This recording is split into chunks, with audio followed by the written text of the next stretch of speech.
Welcome back. तो हम बात कर रहे थे 5 स्टेप्स ऑफ प्रॉब्लम सॉल्विंग की, और उसके बाद हमने फ़्लो चार्ट्स के बारे में डिटेल में डिस्कशन की है। आज हम बात करने जा रहे हैं प्रॉब्लम सॉल्विंग मेथड्स में एल्गोरिथम के हवाले से। तो जैसे फ़्लो चार्ट हमें फैसिलिटेट करता है किसी प्रॉब्लम को अंडरस्टैंड करने के लिए, इसी तरह से एल्गोरिथम भी हमें फैसिलिटेट करता है। तो हम डिटेल में देखेंगे कि एल्गोरिथम क्या है और कौन कौन सी चीज़ें हैं जिसके बारे में हमें पता होना चाहिए। आज हम कुछ बेसिक्स डिस्कस करेंगे। ये नेम कहाँ से डिराइव किया गया है, और इसके अलावा बाय डेफिनेशन एल्गोरिथम क्या होता है, और इसमें किस पैटर्न पे हम किसी एल्गोरिथम को लिख रहे होते हैं या डिज़ाइन कर रहे होते हैं। उसके बाद हम अगली वीडियो में बात करेंगे एल्गोरिथम की कुछ एग्जांपल्स के बारे में, जिससे हमें आसानी से ये सारी की सारी बात समझ में आ जाएगी। तो स्टार्ट करते हैं। सबसे पहले ये हम देख लेते हैं कि ये जो नेम है एल्गोरिथम, ये कहाँ से आया है। तो एक साइंटिस्ट थे मोहम्मद इब्ने मूसा अल ख़ारज़मी। मोहम्मद इब्ने मूसा अल ख़ारज़मी, इनका रीजन था एक, उस वक़्त इलाका था ख़ारज़मिया के नाम से। और इस वक्त ये इलाका आप कह लें कि ज़्यादातर इसका जो हिस्सा है वो इस वक्त उज़्बेकिस्तान में मौजूद है। तो उस ओरिजिन की निस्बत से नाम इनका मोहम्मद इब्ने मूसा था। उस रीजन की निस्बत से ये इनकी जो निस्बत थी वो अल ख़ारज़मी कहलाती थी, यानी ख़ारज़मिया का रहने वाला। ठीक है। जैसे लोग अपने नाम के साथ लगा लेते हैं, हिंदुस्तान से हिंदुस्तानी, पाकिस्तान से पाकिस्तानी, इस तरह से। तो अल ख़ारज़मी इनकी निस्बत थी इनके उस आबाई इलाके की वजह से। तो इन्होंने इस पे बहुत ज़्यादा काम किया। साइंटिस्ट थे, मैथमेटिशियन थे, फ़िलासफ़र थे।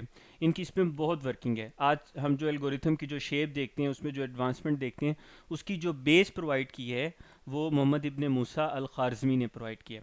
तो इनके नाम की वजह से ये अल ख़ारज़मी से ये जो टर्म थी, ये लैटिन जो लैंग्वेज है उसमें बिगड़ बिगड़ के हो गई अल ख़ारतमी, टी से, यानी ख़ारज़मी की जगह ख़ारतमी हो गया, अल ख़ारतमी। और उसके बाद ये लैटिन से ये बिगड़ते बिगड़ते इंग्लिश में, वहाँ से बिगड़ के ये बन गया एल्गोरिथम। तो ये जो वर्ड एल्गोरिथम है, ये बेसिकली मोहम्मद इब्ने मूसा अल ख़ारज़मी की वो जो निस्बत थी अल ख़ारज़मी, वो अल ख़ारज़मी बिगड़ते बिगड़ते एल्गोरिथम बन गया। तो ये इसका ओरिजिन है इस नेम का, क्योंकि इसमें वर्किंग बहुत ज़्यादा थी इस मुस्लिम साइंटिस्ट की। तो इस वजह से इसको, इसकी जो निस्बत है वो अल ख़ारज़मी की तरफ कर दी गई। तो अब हम कह सकते हैं कि ये जो एल्गोरिथम है, ये बेसिकली, ये एक तरह से अरेबिक में अगर हम इसको समझें तो ये अल ख़ारज़मी ही को बिगड़ते बिगड़ते एल्गोरिथम बना दिया गया। तो ये तो इस नेम का ओरिजिन था। अब ये वही एल्गोरिथम है जो आजकल हम कंप्यूटर साइंसेज में भी पढ़ रहे हैं। मुख्तलिफ जो सर्च इंजन और सॉफ्टवेयर्स हैं, लाइक गूगल, फेसबुक, वो इन्हीं एल्गोरिथम्स की मदद से अपने सर्च रिजल्ट्स प्रिपेयर करते हैं और बाकी सारी वर्किंग करते हैं। तो डिस्कशन हम क्योंकि आज हमने अपनी फंडामेंटल्स पे रखनी है, इसलिए हम ज़्यादा बियॉन्ड द वे जाके बात नहीं करेंगे। आगे हम कंटिन्यू करते हैं। एल्गोरिथम को अगर हम बाय डेफिनेशन देखें और उसमें से मेन की फ्रेज निकालें, तो वो बनता है a set of steps to solve a problem. किसी भी प्रॉब्लम सॉल्व करने के लिए a particular set of steps, उसको हम बोलते हैं एल्गोरिथम। जिसमें हम स्टेप वाइज अप्रोच में उस चीज़ को क्लियर कर लेते हैं कि कितने स्टेप्स में कोई चीज़ सॉल्व हो रही है। फॉर एग्जांपल, एक प्रॉब्लम सॉल्व हो रही है, आपने स्टेप वाइज लिखा, तो उसका फ़ायदा क्या होगा कि हमें बाद में पता चल जाएगा कि ये 5 स्टेप्स में हम इस प्रॉब्लम को आसानी के साथ सॉल्व कर लेंगे। ये इसका बेसिक हमें बेनिफिट है। अब आप यहाँ पे ये सोच रहे होंगे कि फ्लो चार्ट में भी तो सेट ऑफ स्टेप्स ही थे, तो फिर बेसिक डिफरेंस कहाँ पे आ रहा है। उसके लिए हम इसको आगे चल के देखते हैं, इसकी वर्किंग वगैरह और इसकी इम्प्लीमेंटेशन में कहाँ पे डिफरेंस आ रहा है। तो सबसे पहले अगर हम एल्गोरिथम की करेक्टरिस्टिक्स देखें, एल्गोरिथम की सबसे पहली करेक्टरिस्टिक्स ये है कि ये हम इसको नेचुरल लैंग्वेज में लिखते हैं, यानी इंग्लिश लाइक लैंग्वेज में हम इसको लिख रहे होते हैं। ठीक है। मिसाल के तौर पे आप राइट साइड पे देखिए एक एग्जांपल दिया, लिखा है स्टार्ट। तो स्टार्ट का एक जनरल मतलब है, हमें पता है उसके बारे में। Input numbers base and height, पता चल रहा है कि हमें दो नंबर्स इनपुट के तौर पे लेने हैं, बेस और हाइट। तो इसमें जो स्टेप वाइज अप्रोच है एल्गोरिथम में, उसमें जितना भी डाटा है, कंटेंट है, जो टू डू लिस्ट है, वो हमने किस फॉर्म में लिखी होती है, नेचुरल लैंग्वेज में लिखी होती है। तो उससे हमें उसको समझना काफ़ी आसान होता है, इजीली अंडरस्टैंडेबल बाय ह्यूमंस। ये पॉइंट लिंक कर रहा है पॉइंट नंबर 1 के साथ, क्योंकि नेचुरल लैंग्वेज में, इंग्लिश लाइक लैंग्वेज में, इस वजह से हम उसको आसानी से समझ सकते हैं। इसी तरह से उर्दू में या हिंदी में आप एल्गोरिथम बनाना चाहें तो आप उसी लैंग्वेज में एल्गोरिथम बना सकते हैं। शर्त सिर्फ ये है कि उसकी जो बेसिक रिक्वायरमेंट्स हैं या जो उसके रूल्स हैं, वो आपने फॉलो करने। Number 3, step wise approach. Step wise approach किस तरह से फ़ायदा हमें देती है कि मिसाल के तौर पे ये राइट साइड पे इस वक्त जो एग्जांपल है, मैं अगर आपसे सिंपल ये पूछूं कि ये एग्जांपल एक है, आपने एरिया फाइंड आउट करना है ना किसी पैरेललोग्राम का, तो उसकी ये एक हमारे पास यहाँ पे एल्गोरिथम है। तो मैं आपसे पूछूं अच्छा ये प्रॉब्लम कितने स्टेप्स में सॉल्व हो रही है, आप डिटेल में जाए बगैर मुझे सिंपल बता सकते हैं कि 5 स्टेप्स में प्रॉब्लम सॉल्व हो जाएगी। तो स्टेप वाइज जो अप्रोच है उसका हमें ये फ़ायदा है कि हमें हर हर स्टेप पे पता होता है कि कितनी वर्किंग हो चुकी है, कौन सी वर्किंग हम अभी कर रहे हैं और इसके बाद कितनी वर्किंग बाकी है। ट्रैक करना बहुत आसान हो जाता है। प्रोसेस क्या है, सिंपल प्रोसेस काफ़ी हद तक करीब तरीन है उसके फ़्लो चार्ट के, कि आपने जो यूज़र से इनपुट लेनी है आप पहले वो इनपुट कंसिडर करते हैं कि क्या क्या चीज़ें जो हमें इनपुट के तौर पे चाहिए हो सकती हैं या यूज़र से हमने डिमांड करनी है। उसके बाद उस पर वर्किंग क्या करनी है वो प्रोसेस में आ जाएगा। वर्किंग में आपकी कैलकुलेशन भी आ जाती हैं और जो आपने डाटा स्टोर करना है वो भी वर्किंग में आ जाएगा। फिर इसी तरह से अब यूज़र को सारी वर्किंग करके रिज़ल्ट क्या डिस्प्ले करने हैं वो आपके आउटपुट में कंसिडर होंगे। तो तकरीबन यही प्रोसेस हमारे पास उसमें था फ़्लो चार्ट में। फ़र्क सिर्फ क्या है कि फ़्लो चार्ट में हमने इसको इम्प्लीमेंट किया था ग्राफिकल सिंबल्स की फॉर्म में, शेप्स की फॉर्म में। आपको याद होगा टर्मिनल सिंबल यूज़ किया हमने, रेक्टेंगल, पैरेललोग्राम, ये सिंबल यूज़ किए। जबकि जब हम एल्गोरिथम की बात करते हैं तो इसमें हमने स्टेप वाइज फॉर्म में चीज़ें लिखनी है कि स्टेप नंबर 1 हमने स्टार्ट करना है। जैसे फ्लो चार्ट में हम स्टार्ट करते थे इसी तरह हर एल्गोरिथम स्टेप नंबर 1 क्या होगा, स्टार्ट, और लास्ट स्टेप क्या होगा, एंड। ये वही काम है जो हम फ्लो चार्ट में करते रहते। Step number 2, input numbers base and height. हमने यूज़र से 2 नंबर लेने हैं, बेस और हाइट। अब ये हमने किसी शेप में नहीं लिखा, अगर फ्लो चार्ट में होते तो वहाँ पे हम डेफिनेटली जो इनपुट आउटपुट सिंबल है उसमें लिखते। यहाँ पे हमने सिंपल नेचुरल लैंग्वेज में लिख दिया। बस ये बेसिक सा डिफरेंस है एल्गोरिथम और फ्लो चार्ट में। Number 3, set area to base multiply by height. अब इसमें हमने क्या किया, 2 काम किए हैं, ज़रा समझिएगा। ये जो बेस इंटू हाइट है यहाँ पे बेसिकली कैलकुलेशन हो रही है कि यूज़र ने फॉर एग्जांपल बेस प्रोवाइड किया है 2, हाइट प्रोवाइड की है 3, तो 2 मल्टीप्लाई बाय 3 6। अच्छा अब ये जो 6 है ये तो होगी इसकी कैलकुलेशन। कैलकुलेशन के बाद ये जो लिखा है एरिया 2, अब ये 2 के बाद जितनी भी वर्किंग होगी जब उसका फाइनल रिजल्ट आएगा वो एरिया में आके स्टोर होगा, यानी अब एरिया में आके वो 6 स्टोर हो गया। तो 2 काम हो रहे हैं यहाँ पे, एक उसकी कैलकुलेशन हो रही है इस फार्मूला की वजह से, बेस मल्टीप्लाई बाय हाइट की वजह से, और दूसरी 2 से पहले जो कीवर्ड मौजूद है एज ए वेरिएबल, उसके बाद जो रिजल्ट आएगा वो उस वेरिएबल में उसको स्टोर कर देना है। सेट एरिया, इट मीन्स कि जो भी रिजल्ट आएगा वो एरिया में हमने स्टोर कर देना है। अब जो हमारा रिजल्ट है वो एरिया में पड़ा हुआ है, तो यहाँ पे बेसिकली प्रोसेस चल रहा है। यूज़र को अब हमने फाइनल रिजल्ट देना था, फाइनल एरिया बताना है, तो वो एरिया की फाइनल वैल्यू एरिया वेरिएबल में स्टोर है। तो स्टेप नंबर 4 में हमने कहा आउटपुट एरिया, यूज़र को वो 6 डिस्प्ले कर देंगे और इसके साथ ही हमारा ये एल्गोरिथम मुकम्मल हो जाएगा। तो ये एक बेसिक सा स्ट्रक्चर है एल्गोरिथम का, और एल्गोरिथम परफॉर्म करना कंपैरेटिवली इजी है क्योंकि आपको इसमें कोई स्पेशल शेप्स वगैरह ड्रॉ नहीं करनी पड़ती, जैसे कि हमें फ्लो चार्ट में ध्यान रखना पड़ता है कि इनपुट आउटपुट सिंबल कहाँ पे यूज़ करना है, प्रोसेस सिंबल कहाँ पे यूज़ करना है। यहाँ पे ये प्रॉब्लम हमें नहीं है। अच्छा, एल्गोरिथम का रोल क्या है, स्टेप बाय स्टेप गाइड है, जैसे मैंने आपको पहले बताया कि स्टेप वाइज अप्रोच की वजह से वो बड़ी आसानी से समझ में आ जाती है। डिस्क्रिप्शन एक कंप्लीट मौजूद है, डिटेल में आपके पास स्टेप वाइज फॉर्म में आप लिख सकते हैं, एक एक चीज़ डिटेल में बता सकते हैं कि यहाँ पे ये वर्किंग हो रही है, यहाँ ये वर्किंग हो रही है। जब हम प्रोसेस की उसकी बात करते हैं फ्लो चार्ट की, तो उसमें हमें टू दी पॉइंट थोड़ा सा रहना पड़ता है, मेन मेन कीवर्ड लिखते हैं। यहाँ पे हम थोड़ी इसकी डिस्क्रिप्शन दे देते हैं।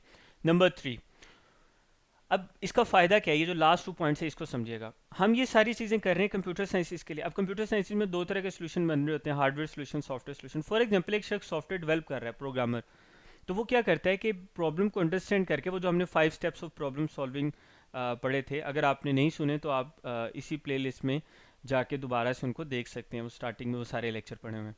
तो वो 5 स्टेप्स ऑफ प्रॉब्लम सॉल्विंग के बाद हमने वो सारी चीज़ समझने के बाद हमने क्या किया, हम फ्लो चार्ट की तरफ आए। अब आपके पास एक ग्राफिकल फॉर्म आ गई, उसको आमतौर पे क्या करता है प्रोग्रामर या डिज़ाइनर, उसको कन्वर्ट कर देता है एल्गोरिथम, यानी स्टेप वाइज फॉर्म में। उससे उसको ये फ़ायदा होता है, उसको पता चल जाता है स्टेप नंबर 1 ये है, मैंने अभी इसका कोड करना है, स्टेप नंबर 2 पे ये वर्किंग हो रही है, अब मैंने इसको कोड में कन्वर्ट करना है। तो उससे ये फ़ायदा होता है, फ्लो चार्ट को एल्गोरिथम में आमतौर पे कन्वर्ट किया जाता है और फिर बाद में उसी एल्गोरिथम को कोड में कन्वर्ट किया जाता है, जो कि आपके पास स्टेप वाइज फॉर्म में होता है। तो ये इसमें हमें इसका सबसे बड़ा बेनिफिट है एल्गोरिथम का, कि एक स्पेसिफिक पैटर्न को फॉलो करते हुए आखिर तक प्रोग्रामर को इस चीज़ में कोई कन्फ्यूजन नहीं रहती कि उसने वर्किंग करनी क्या है। ये हमें इसका सबसे बड़ा एज है। अब आगे चलते हैं, फॉर्मुलेशन ऑफ एल्गोरिथम। एल्गोरिथम बनाएंगे कैसे, क्रिएट कैसे करेंगे। आपको याद होगा जब हमने फ्लो चार्ट की बात की थी तो उस पर हमारे पास कुछ स्पेसिफिक शेप्स थी। जैसे वहाँ पे शेप्स यूज़ होती हैं इनपुट आउटपुट के लिए, प्रोसेस के लिए, स्टार्ट एंड के लिए, यहाँ पे हम इसको बोलते हैं नोटेशंस, या हम यहाँ पे इसको बोलते हैं कीवर्ड। अच्छा, ये नोटेशन जैसे वहाँ पे इनपुट आउटपुट के लिए आप रेक्टेंगल सिंबल यूज़ करेंगे तो फ्लो चार्ट आपका गलत हो जाएगा, क्योंकि इनपुट आउटपुट के लिए अलग सिंबल है, प्रोसेस के लिए अलग सिंबल है, डिसीजन मेकिंग के लिए अलग अलग से सिंबल है।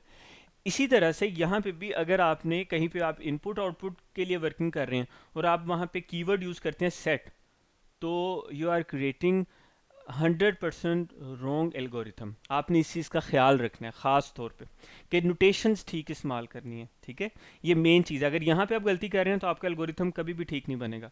तो और अगर आप नोटेशंस को अच्छी तरह समझ लेते हैं और आपको ये समझ में आ जाती है कि किस वक्त किस नोटेशन को कहाँ पे लिखने, किस स्टेप पे, किस जगह पे, तो समझ लें कि आपको एल्गोरिथम क्रिएट करना आ गया। अब आपको एल्गोरिथम के रट्टे लगाने की ज़रूरत नहीं है, आपके सामने प्रॉब्लम आएगी, आप उसको आसानी से उसमें कन्वर्ट कर लेंगे। नोटेशंस कौन कौन सी है? सिंपल स्टार्ट नोटेशन, जैसे कि हमारे पास फ्लो चार्ट में होती थी, यहाँ पे भी है। Starting point of algorithm, step number 1 लिख दिया स्टार्ट, बात खत्म। इनपुट नोटेशन, इनपुट नोटेशन कब यूज़ करते हैं? जब हमने यूज़र से कोई वैल्यू इनपुट लेनी हो, इस मकसद के लिए भी यूज़ करते हैं। इसके अलावा अगली बात भी सुन लें, store in memory with some name, इसी में हम क्या कर देते हैं, उसको मेमोरी में कहीं पे सेव कर देते हैं। मिसाल के तौर पे मैंने कहा इनपुट एरिया, अब यहाँ पे दो काम हो रहे हैं, एक तो यूज़र वैल्यू एंटर करेगा, दूसरा वो वैल्यू एरिया में स्टोर हो रही है। ये दो काम हम करते हैं। जब ये वाली वर्किंग करनी हो तो हम इनपुट नोटेशन यूज़ करते हैं। सेट नोटेशन कब यूज़ करते हैं? जब आपने कंप्यूटर मेमोरी में, यानी कि जो डाटा स्टोर करना है उसको कोई नेम देना हो, और उसके बाद मिसाल के तौर पे मैं लिखना चाह रहा हूँ n इज़ इक्वल टू 5, तो मैं बेसिकली 5 असाइन कर रहा हूँ कंप्यूटर मेमोरी में स्टोर करने के लिए, और उसको नेम मैंने दे दिया n। तो मैंने नेम दे दिया एक स्पेसिफिक डाटा को कंप्यूटर मेमोरी में स्टोर करने के लिए। उसके अलावा अगर आपने वैल्यू चेंज करनी हो, मिसाल के तौर पे n इज इक्वल टू 5 था पहले, आगे स्टेप नंबर 7 में जाके मुझे लगता है कि n की वैल्यू यहाँ पे अपडेट होनी चाहिए, तो मैं वहाँ पे कर देता हूँ n इज इक्वल टू 7। तो n इज इक्वल टू 7 से पहले मुझे ये नोटेशन यूज़ करनी पड़ेगी, यानी मैं लिखूंगा set n is equal to 7। यानी सिंपल अगर बात करें, वैल्यू स्टोर करने के लिए भी, नया डाटा स्टोर करने के लिए भी, और जो डाटा पहले ऑलरेडी स्टोर है किसी वेरिएबल में उसको अपडेट करने के लिए भी, नई वैल्यू देने के लिए भी हम इसी नोटेशन को यूज़ करेंगे, दैट इज सेट नोटेशन। अब आ जाते हैं हमारी नेक्स्ट नोटेशन पे, इफ़ एल्स नोटेशन। आपको याद होगा इफ़ एल्स के केस में, इफ़ एल्स में हम करते बेसिकली ये, हम कंडीशन जब हमने चेक करनी होती है, यानी ट्रू फॉल्स का केस आ जाता है, बुलियन का केस आता है, जब हमारे पास दो डिफरेंट पॉसिबिलिटीज़ बन जाती हैं किसी एक चीज़ के अगेंस्ट पे हमने जजमेंट करनी होती है, डिसीजन मेकिंग करनी होती है, वहाँ पे हम इफ़ एल्स यूज़ करते हैं। फॉर एग्जांपल इफ़ ए, हम कहते हैं for example if marks is greater than 33 then pass else fail.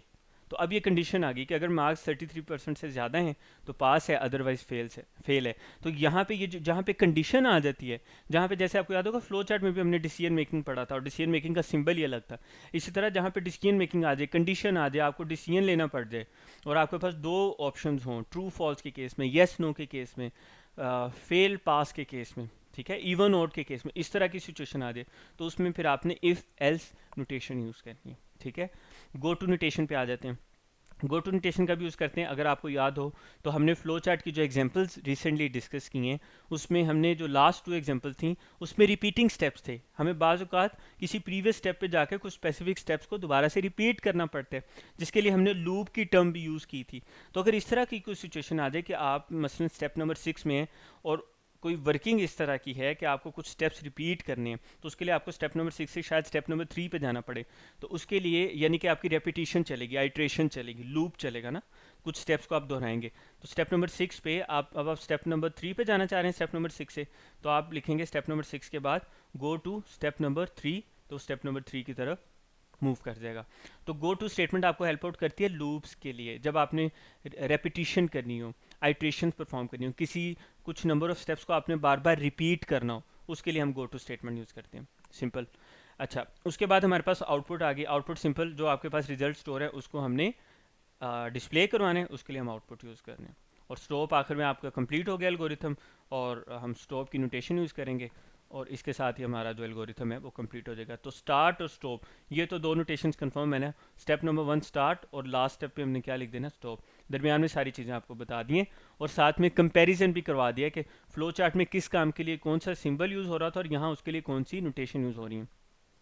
जैसे अगर आपको याद हो तो फ्लो चार्ट में मैंने ये कहा था कि अगर आपको फ्लो चार्ट के सिंबल्स अंडरस्टैंड कर लेते हैं और उसको किस जगह पे कौन सा सिंबल लगाना है ये सीख लेते हैं, तो आप समझें कि आप किसी भी प्रॉब्लम का फ्लो चार्ट बना सकते हैं इन दैट केस के वो प्रॉब्लम वेल डिफाइंड हो। इसी तरह से अगर आप एल्गोरिथम में ये सीख लेते हैं कि कौन कौन सी नोटेशन और किस नोटेशन को कब किस वक्त कहाँ पे इस्तेमाल करने हैं, तो आप आसानी से किसी भी प्रॉब्लम का एल्गोरिथम क्रिएट कर सकते हैं। तो ये कुछ बेसिक फंडामेंटल्स हैं इसकी एल्गोरिथम की, जो जानना ज़रूरी है इसकी एग्जांपल्स समझने से पहले। तो नेक्स्ट टॉपिक जो हमारे पास आ रहा है वो एग्जांपल्स ऑफ एल्गोरिथम है। एग्जांपल्स ऑफ एल्गोरिथम हम समझेंगे अगली वीडियो में, और साथ साथ में हम इस चीज़ का भी ख्याल करेंगे कि उन एग्जांपल्स का ड्राई रन भी करें, उनमें कुछ खुद से डमी वैल्यूज़ हम एंटर करके देखेंगे कि अगर वो वैल्यूज़ एंटर करें तो क्या वो एल्गोरिथम ठीक तरह से काम करता भी है या नहीं करता। तो नेक्स्ट वीडियो में हम बात करने जा रहे हैं डिटेल में एल्गोरिथम्स की एग्जांपल्स की, जिसमें हम ये मुख्तलिफ नोटेशन, उसमें कौन सी नोटेशन कहाँ पे इंप्लीमेंट हो रही है और क्यों हो रही है और हमने उसको कैसे जज करना है, ये सारी की सारी चीज़ें हम डिस्कस करेंगे। मिलते हैं अगली वीडियो में।